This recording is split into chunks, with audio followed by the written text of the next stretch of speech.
Assalamualaikum warahmatullahi wabarakatuh. Berjumpa lagi dengan saya Muhammad Sudrajat. Ini saya ada di kebun jagung yang dulu pernah saya liput ketika masih umur 10 hari kalau tidak salah. Jadi ini sekarang jagungnya sudah umur 96 lah, 96 hari. Jadi sebentar lagi akan dipanen, mungkin 1 minggu atau 7 hari sampai 10 hari lagi mungkin akan dipetik, dipanen. Ini tadi saya barusan nanam pisang, terus kemudian ini tadi juga bungkus-bungkus ini jambu biji. Nah, itu ada yang dibungkus, ada yang bungkus. Terus ini juga tadi ini meti pucuknya jagung ini dilakukan biar memudahkan proses panen. Jadi memang ini kemarin agak ada kendala terkait dengan hama. Jadi ini di tempat saya ini, di kebun saya ini, hamanya tikus dan tupai itu yang sangat merusak ya, sangat besar dampaknya. Jadi semalam gitu bisa rusak banyak sekali jagungnya. Jadi nanti saya tunjukkan beberapa tempat yang diserang hama tikus dan tupai yang banyak sekali. Di jagungnya itu dimakan. Di tikus dan tupai itu menyerang buah jagung atau jagung itu ketika mulai muncul jagung muda atau katek. Orang sini menyebutnya katek. Itu mulai muncul jagung muda kan rasanya enak ya, itu ya, manis-manis gitu ya. Itu yang paling disukai sama tikus dan tupai. Kemarin tuh ketika itu sudah sempat saya obati, tapi mungkin nggak lupa, saya nggak ngeliput. Jadi kemungkinan agak berkurang lah. Cuman menurut saya ya jagungnya yang dimakan tikus dan tupai itu cukup banyak, terutama yang di sebelah utara sana. Itu yang berbatasan dengan sebelah utaranya itu adalah kebun belimbing. Jadi tupai dari kebun belimbing itu masuk ke kebun jagung saya. Dan dulu di samping kanan kiri kebun saya ini belum ada tanaman jagung yang lain, karena di sini di samping kanan kiri saya ini sistemnya masih tak ada hujan. Jadi kalau tidak musim hujan, kalau tidak ada hujan ya mereka tidak tanam. Tapi kalau di tempat saya ini sudah menggunakan sumur submersible. Jadi setiap saat, walaupun musim kemarau juga masih bisa tanam. Nah, dengan kemarin tuh karena tidak ada temennya yang nanam jagung, kanan kirinya kosong, nggak ada tanamannya, akhirnya jagung saya yang jadi sumber makanan bagi tikus dan tupai. Itu coba nanti kita cek itu ya, kita cek tanaman-tanaman jagung yang habis dimakan sama tupai dan tikus. Nah, ini adalah contoh dari tanaman jagung yang telah dimakan oleh tikus ataupun juga tupai. Jadi ini dia itu dimakan sudah ketika dia masih muda ya, masih baby corn kalau nyebutnya itu. Kalau orang sini nyebutnya masih katek. Dia sudah dimakan oleh tikus, kemudian sampai habis ya. Atau kalau tidak habis itu biasanya terus membusuk, dia tidak bisa bertambah besar atau tidak bisa menjadi tua jagungnya. Nah, ini lihat ya teman-teman ya, sampai bersih. Ini biasanya kalau tidak diobati semalam bisa habis langsung. kalau tidak dikendalikan. Nah, ini kita lihat tanaman alpukatnya juga sudah mulai besar. Cuman itu ya, cuman ini batangnya kelihatannya memang karena kemarin ndak kena sinar matahari. Ketika ada tanaman jagungnya, dia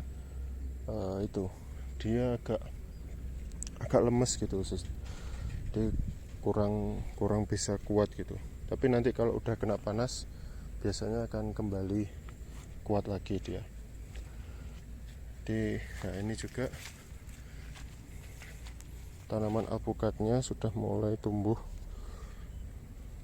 cukup subur ya, terlihat dari daunnya yang hijau banget atau hijau tua, dia jadi tidak kuning. Itu menandakan tanaman itu subur ya. Kita lihat, kita cari lokasi yang banyak dimakan sama tikus dan tupai.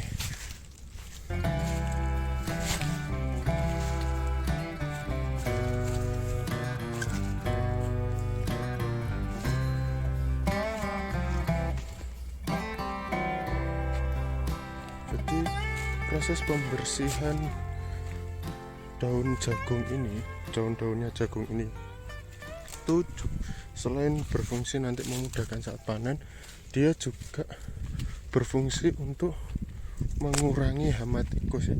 Jadi kalau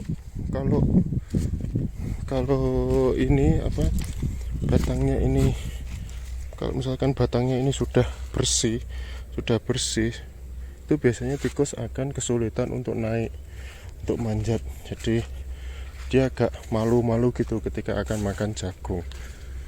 Nah, ini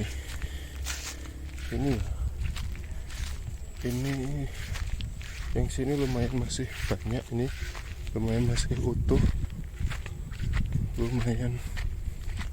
Kemarin yang paling banyak itu yang daerah pojok sini, pojok utara sini.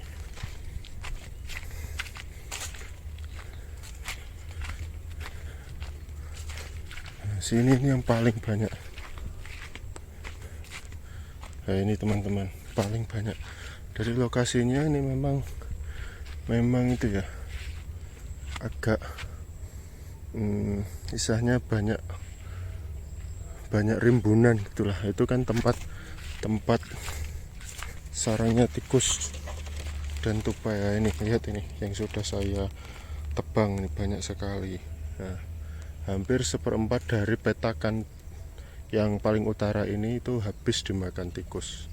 Nah, ini ya seperti ini. Nah, ada loh, jagungnya sudah tua gini tapi masih dimakan. Nah, itulah hama ya. Kalau sudah tua gini ini masih bisa dipanen ya, tapi kalau ketika masih muda sudah dimakan, dia akan busuk, jagungnya akan busuk, kemudian tidak bisa dipanen sama sekali. Lah, ini lihat, ini yang paling parah, sini. Karena ini lokasinya, ini adalah kebun belimbing. Nah, yang sebelah ini dulu itu belum ada tanaman jagung, yang sebelah sini itu dulu masih belum ada tanaman jagungnya. Akhirnya yang jadi sumber makanan cuman jagung yang ada di kebun saya ini. Ini ya, banyak sekali yang sudah saya tebang, tapi hamanya juga masih belum puas ya, dia masih belum kenyang perutnya. Jadi keluarnya itu setiap malam dan pagi. Jadi kalau saya libur kantor itu biasanya mesti setiap Sabtu Minggu pagi dan sore itu mesti saya sambangi. Tujuannya apa ya? Agar tidak dimakan tikus atau mengurangi kalau dimakan tikus. Kalau tempat itu sering dilewati oleh manusia, saya rasa tikus juga tidak akan terlalu berani untuk merusak tanaman jagung. Ini ya, ini bekas dimakan tikus. Jadi dia juga nakal ya, makannya itu cuma sedikit gitu, terus ditinggal, tidak satu dihabiskan dulu, tidak gitu. Itulah hama. Tapi ya alhamdulillah lah ya, masih banyak yang ini ya, kelihatannya masih banyak yang bisa dipanen. Jadi insya Allah nanti nggak rugi, kita masih dapat untung lah ya. Besok kalau sudah selesai panen, sudah dijual, akan saya rincikan mulai dari biayanya, kemudian hasilnya berapa, nanti bisa dilihat. Itu buat pengalaman. Ini juga pengalaman pertama saya nanam jagung mulai dari awal. Memang benar-benar uji coba. Benar-benar awalnya itu cuma lihat, cuman tahu secara teori, dan ini sekarang praktek langsung kayak gitu. Nah, ngerawatnya gimana? Saya ngerawatnya full pakai bantuan atau tenaga kerja, paling kadang-kadang cuman kalau waktunya nyemprot apa untuk rumput atau untuk ulat. Ketika masih kecil itu kan biasanya diserang ulat, itu biasanya saya juga ikut membantu nyemprot itu, santai. Nah, ini jambunya yang sini, di daerah sini sudah lumayan besar ya. Di sini sudah bisa mulai berbuah, sudah bisa mulai kita bungkus nanti buahnya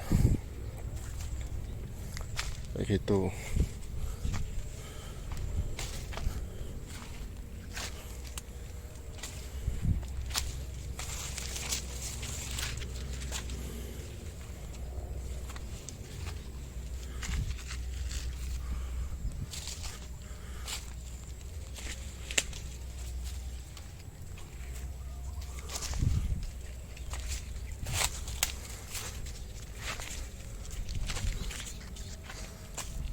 Aduh, ini butuh dikasih cakak ya, dikasih penyangga biar gak lemes gini ya, nggak lemes gini.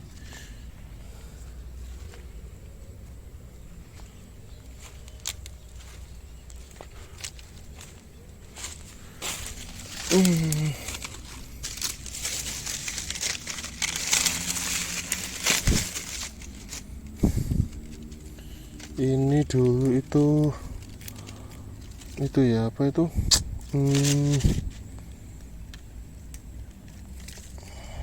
delima. Tapi katanya dia butuh sinar matahari banget, jadi pertumbuhannya kurang bagus ya ketika ada tanaman jagungnya. Tuh,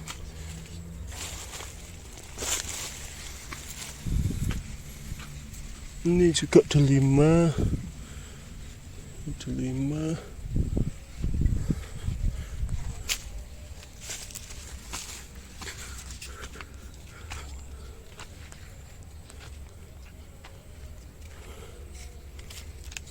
Ini alpukat, situ alpukat, juga alpukat. Sebenarnya jarak tanam alpukatnya ini itu ya terlalu dekat, cuman ya enggak apa-apa lah, ini bagi saya kebun percobaan.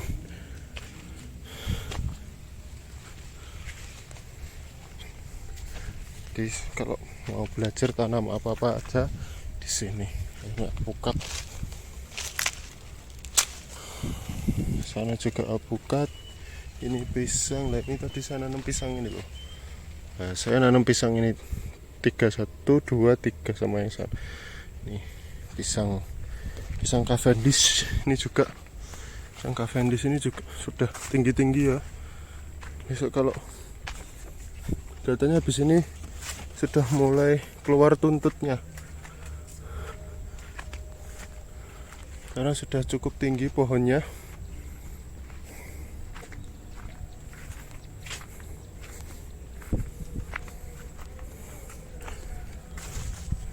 jambu. Ini jambu yang di daerah sini juga udah mulai besar banget, dan mestinya menurut saya sudah mulai harus dipangkas ya, harus dipangkas. Jadi besok kalau kita longgar kita pangkas. Oke, itu ada jambu besar. Ini ada jambu lumayan besar yang nggak kebungkus, tapi bisa sampai sebesar ini. Ini berarti menandakan belum terlalu banyak lalat buah di sini ya. Kita bisa petik aja, enggak apa-apa. Kita panen, kita petik. Lumayan 2 biji besar-besar, hampir setengah kilo lah. Nih.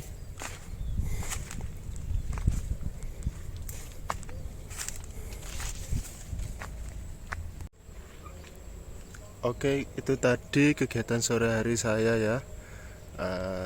Semoga bisa memberikan sedikit ilmu bagi yang ingin menanam jagung atau belajar bertani. Kita belajar bareng, dan saya akan share terus nanti perkembangannya. Nanti ketika proses panen atau setelah panen, kemudian nanti hitung-hitungannya berapa, masih untung atau rugi atau kita impas, nanti kita lihat saja perhitungannya. Oke, terima kasih, see you. Assalamualaikum warahmatullahi wabarakatuh.